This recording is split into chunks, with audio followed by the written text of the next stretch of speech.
Alright, today we're going to learn about number sets. Specifically, we're going to learn about the real number system. So in this graphic, that's actually just, and let me highlight it, that is just this section of this graphic. Next time we will learn about complex numbers and imaginary numbers, but today we're just going to focus on the real numbers and their properties and what it means to be part of each of these groups. Each of these groups of numbers here are called number sets. Number sets. So the real numbers, the rational numbers, the integers, as you see, are all sort of sub categories of the real numbers, and so we'll talk about what it means to be each of those. The reason that we do this, well, just like we classify plants and animals in science, we classify numbers by their properties, and it helps us understand them better, and it also it helps us identify properties that each of these groups have and how they interact with each other. So the real numbers are defined as all numbers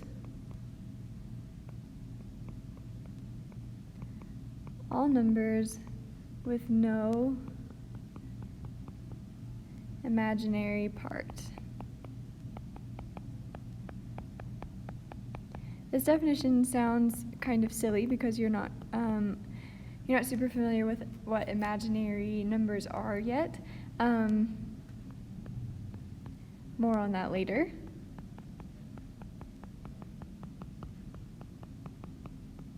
But for now, just know that real numbers are essentially all the numbers that you've worked with so far. As long as it doesn't have, as we see up in here in this graphic, as long as it doesn't have like this I factored in, it's normally a real number.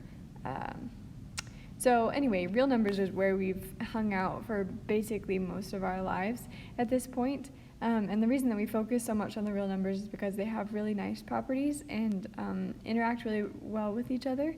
And so we like the real numbers. Within the real numbers, there are two groups. There are the rational numbers and the irrational numbers. So every real number is either rational or irrational. So we'll start with rational here. The rational numbers are all numbers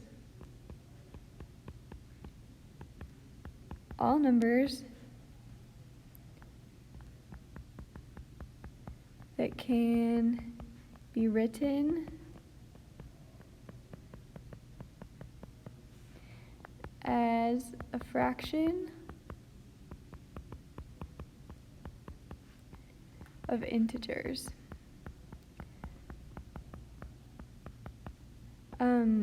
So all numbers that can be written as a fraction, essentially. So any number that can be written like a over b, and specifically, it's the we know that decimals that either end or endlessly repeat, so decimals that either like cut off at some point or they're just repeating a certain pattern of numbers forever, all of those can be written as a fraction. So most numbers are in fact rational. So this is any decimal, trying to be neat here, any decimal that ends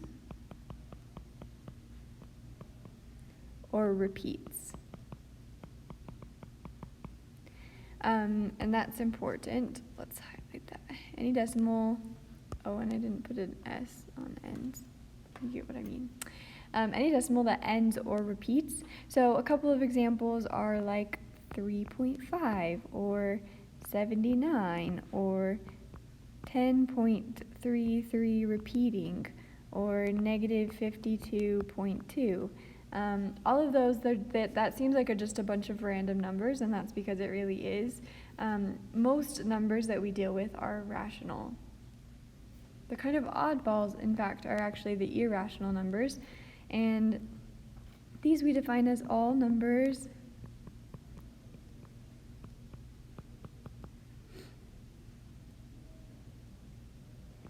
whose decimal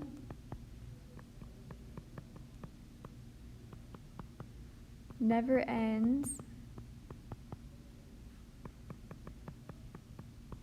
or repeats. So never ending or repeating. There's one really famous number that we use a lot that is irrational, and that is pi. The decimal for pi never ends or repeats, and so that's classified as an irrational number. And a lot of other irrational numbers come from taking square roots of like ugly square roots, like the square root of 2 or the square root of 3 or the square root of 7. You'll see a lot of those classified as irrational numbers, and that's because their decimals you can't write them as fractions because they never end or repeat. Another really classic irrational number is the number e. Just like pi, it's an actual number, but we're representing it by with a letter e. It comes up in like exponential problems with like growth or decay, or like interest problems with money. It occurs in nature a lot, and it's a really cool number. So either rational or irrational. So irrational numbers are relatively a small set of numbers, and so there's no other like subcategories of irrational numbers. But rational numbers get classified a couple more times. They have a lot of subsets. So integers, these are our favorite kind of numbers. These are all the numbers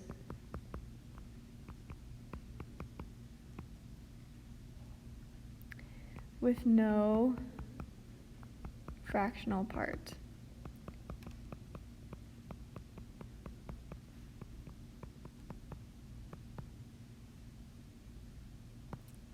So these are, like I said, our favorite kind of numbers. I'm going to write these represented like -3, -2, -1, and then a 0, and then a 1, and a 2, and a 3, and then a ... just to signify that it goes on forever in both directions, but we're only taking into account the numbers with no fractional part. So we kind of call those whole numbers, including the negatives and the positives and 0. In fact, we're going to write that down. We're going to say they include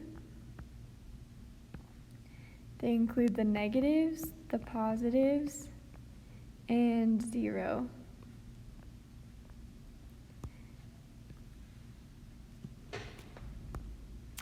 After integers, we have whole numbers, and whole numbers, it's essentially the integers, but we throw out all of the negatives. So we define this as all non-negative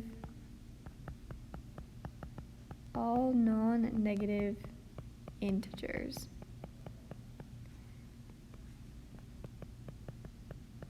Non-negative is a really specific word.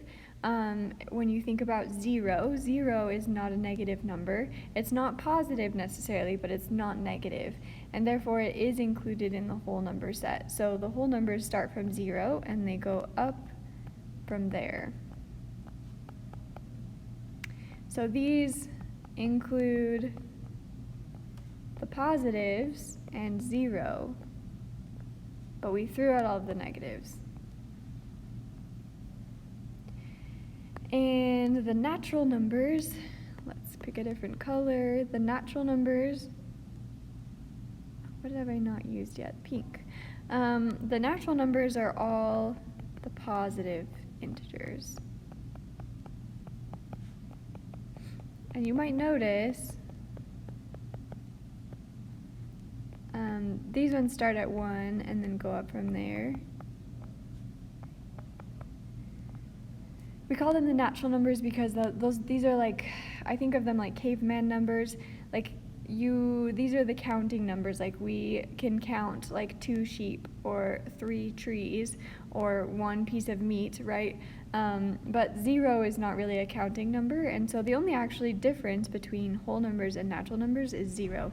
We've just thrown out 0 in this smaller set. So these include only the positives.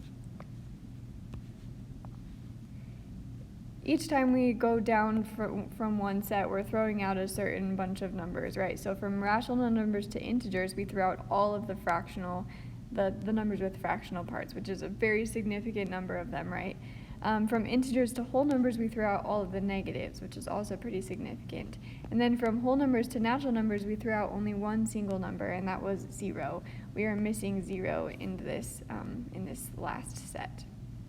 So on this next page, we classify, or just classifying these numbers by listing every set of numbers that they belong to.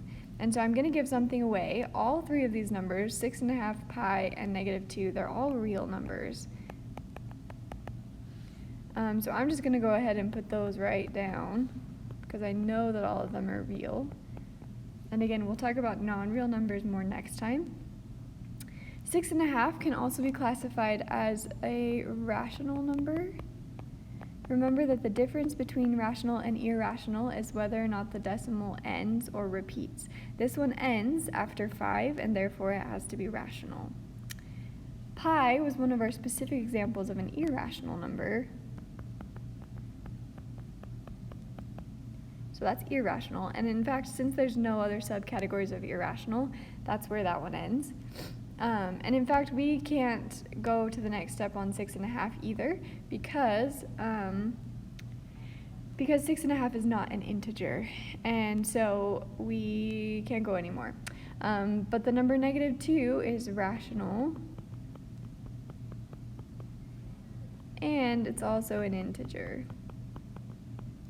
But after that, we can't add it. The next set of numbers is the natural, let's double check. It's the whole numbers, that's what we're missing. So the next set of numbers is whole numbers, and no negative number can be whole number, so we have to leave that off. So this next piece is we're talking about properties of the real numbers, and really each of these things we're going to talk about it's going to feel super obvious and super familiar because you have mostly lived your entire life in the real numbers, so all the math rules that you've ever encountered have been properties of real numbers. So all we're doing today is putting names to them and sort of learning to identify them as properties instead of just stuff that's true. So what we're going to do is we're going to go through each of these, and I'm just going to give you a quick example of what I mean, and then we'll talk about why they use the words that they do to talk about them. So these first two, in fact, are called commutative properties. We have an addition and a multiplication commutative property. Commutative should make you think of the word like commute, like people who drive really far to work, or basically it just means moving around. So the commutative property of addition is all about how it doesn't matter what order you add things in. So like if I were to add 5 plus 3, that equals 8. But you know what else also equals 8? 3 plus 5. So the order of that 3 and that 5 getting added together doesn't matter. And it's the same for multiplication. 8 times 2 is 16, and so is 2 times 8. The order doesn't matter. And you might be ahead of me in thinking that not everything in real numbers is commutative. For example, subtraction is not commutative because it actually does matter which order you subtract something in. Like 8 minus 2 is going to be different than 2 minus 8. Same thing for division, which is why we don't have the commutative property of subtraction or the commutative property of division. We just have addition and multiplication because those are two things that are commutative in the real numbers. Next, we have the associative properties. An associative should make you think of like an associate or people that you associate with.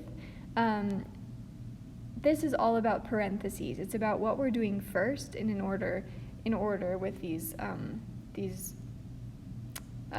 with addition and multiplication. Again, we have addition and multiplication. So an example of this might be 4 plus 2 plus 3. If we put parentheses around the 4 plus 2, it gives us 6, and then we add 3, and that will give us 9. But let's see if we can move those parentheses and get the same result. So I'm going to instead put the parentheses around, oops, it's early in the morning, guys. I'm going to put the parentheses around 2 and 3, and that will give us 5 plus 4. which also equals 9. So notice that it's not about order this time, it's about what we're doing first, those parentheses. So the associative properties should, like anytime you see parentheses, you should consider that it might be associative that we're talking about. There are definitely plenty of other ones that involve parentheses, but this is all about parentheses.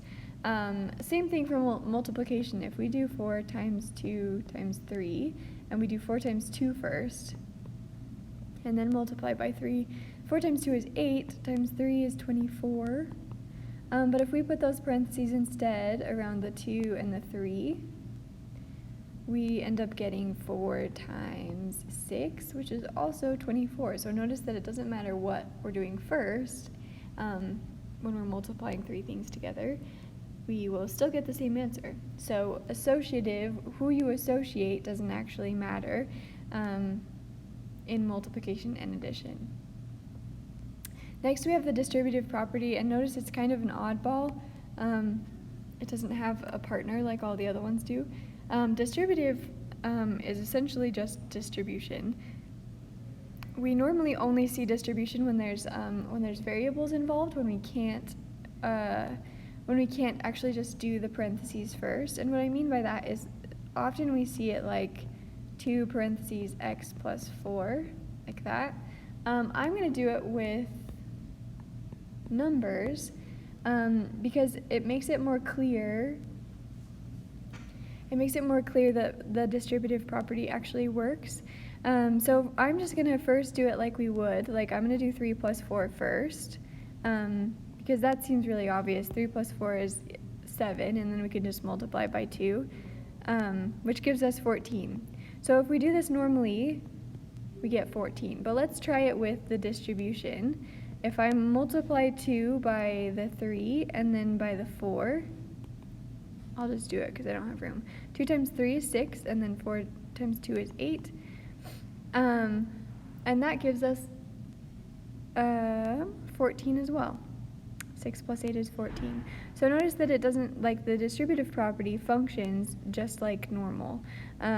It's the distributive property of multiplication over addition technically, but we don't have another distributive property that we're talking about today, so you can just call it the distributive property.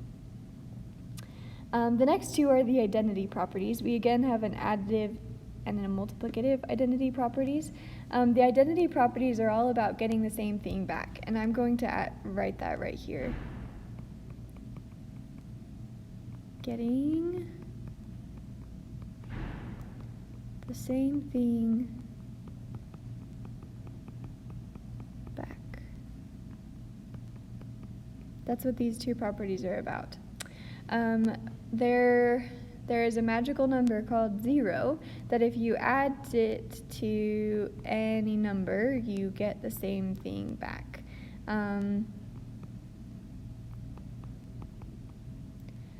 Oops, it doesn't equal 0, it equals -3. So 0, no matter what you add it to, always gets you back the same thing. And then there's a number that's magical that if you multiply it by any number, you get the same thing back. So, and that number is 1. 42 times 1 is 42. -3 times 1 is -3. Anything you multiply by 1 just gives you the same thing back. That's why we call it the identity properties, is because we're getting something identical back. We're not changing anything. So it's possible to add 0 to anything and get the same thing back, and it's also always possible to multiply by 1 and get the same thing back. The next two are called the inverse properties, and inverses are about getting 0 or 1, or getting things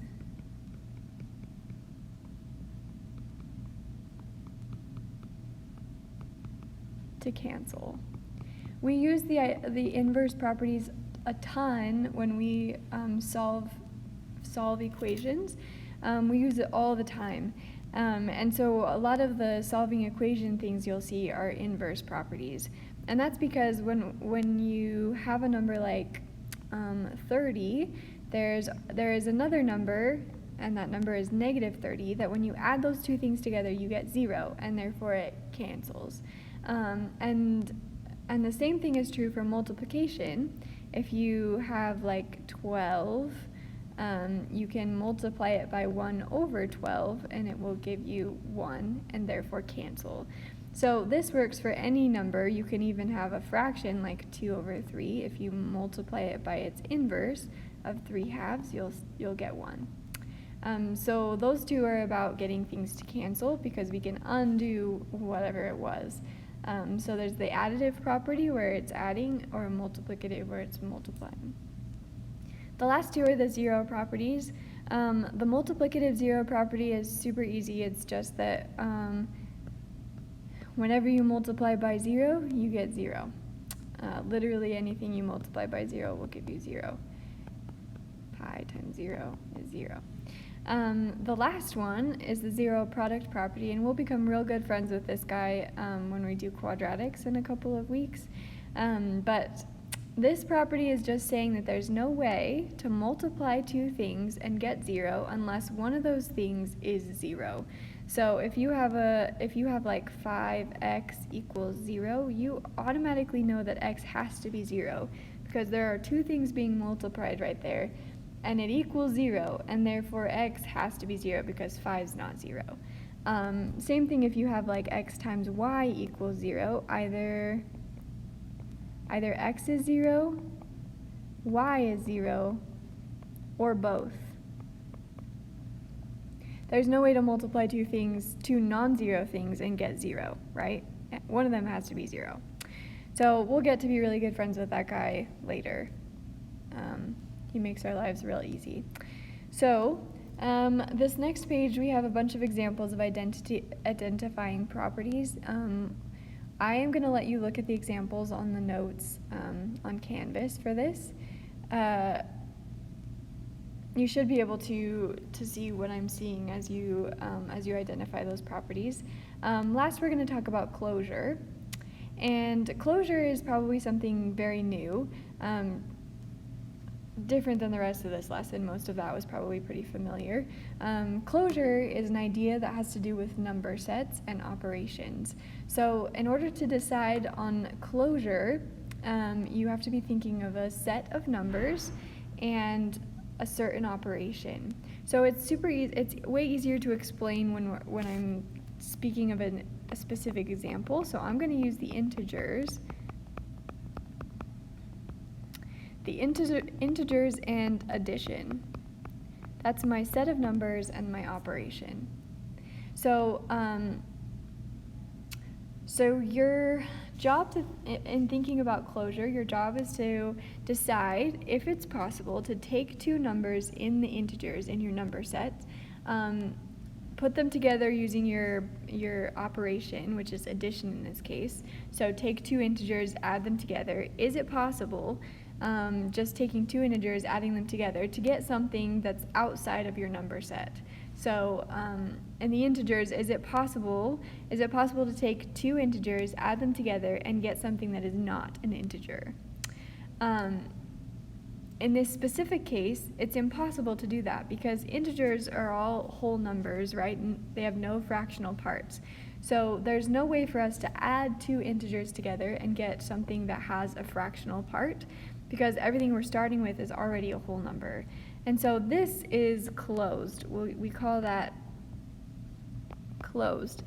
Kind of like the gate is closed. There's no way to get outside of the number set, outside of that fence, just using addition. Anytime we add two integers, no matter how big or small or negative or positive, any way we add those together, it's always going to be another integer or something else inside of the set. Another example is the integers. I like using integers because we're pretty familiar with what that means. The integers and multiplication. I'm just going to simplify that just a little bit. There we go.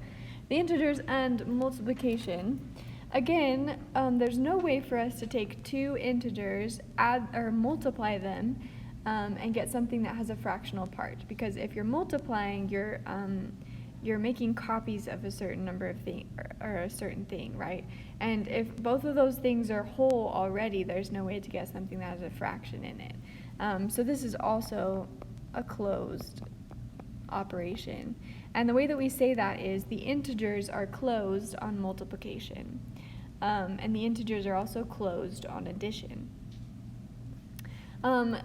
It's almost easier sometimes to think of this concept in the opposite and thinking of things that are not closed. So I'm going to use the integers again. And this time we're going to investigate division. And our question is there a way for us to divide two whole numbers, two integers, and get something that is not an integer?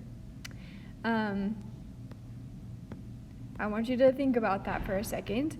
I am going to present an example, and all you need is one single case that it doesn't work and it's not closed, because that means the fence is open, and it's possible to get outside of the set. And if that's possible, then they are not closed. And so I'm already presenting this as an example of being not closed.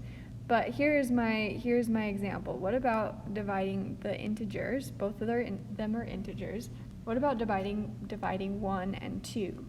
That gives us a fractional part, right? And now that you think of that example, there's tons of examples, like 42 divided by 50, that's going to give us something ugly, some fractional part that is not in the integers, right? And therefore, this is a not closed situation, because it's possible to get outside of the integers with division. One more example, I'm going to actually use the whole numbers now. And the whole numbers and subtraction is what we're going to look at next. The whole numbers, remember, are all the non-negative integers, meaning that the whole numbers are 0, 1, 2, 3, all the way up. And so with subtraction, it's very possible for us to subtract two numbers. Say, okay, let's take 15 and 10. Both of those are positive whole numbers, and we can subtract them.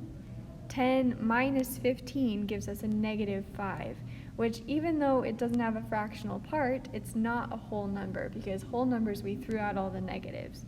And so this is also a not closed example.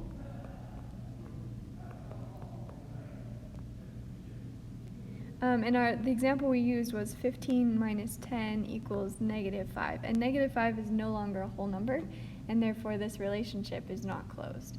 So remember, to think about closure, you need a set of numbers and an operation. And if it's closed, there's no way to put two numbers together from your set with that operation and get something that's outside of that set. Otherwise, if there is a way to get outside of your set, then it's not closed. Hopefully that makes sense. This last page is sort of a diagram. In class, we talked about each of these situations and whether or not they were closed. I'm going to let you look at the notes for this one. And if you're excited a little bit by this idea of closure and whether or not things are closed, I invite you to think about whether or not you think these things are closed. For example, whether you think the natural numbers are closed on addition or subtraction or multiplication or division. And fill this in before you just look at the answers. So that's my spiel for this lesson.